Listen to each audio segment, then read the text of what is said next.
Welcome to the My.Scouting mini training series.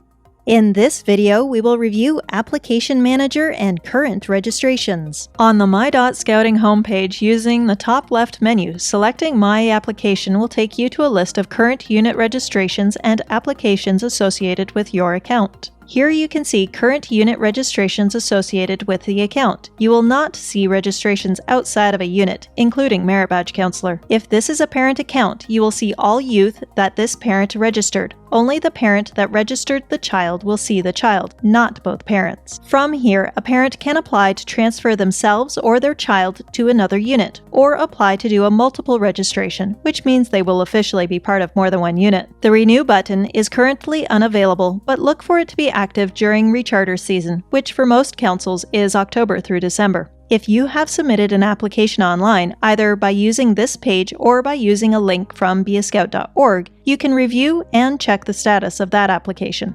Thank you for all you do in Scouting.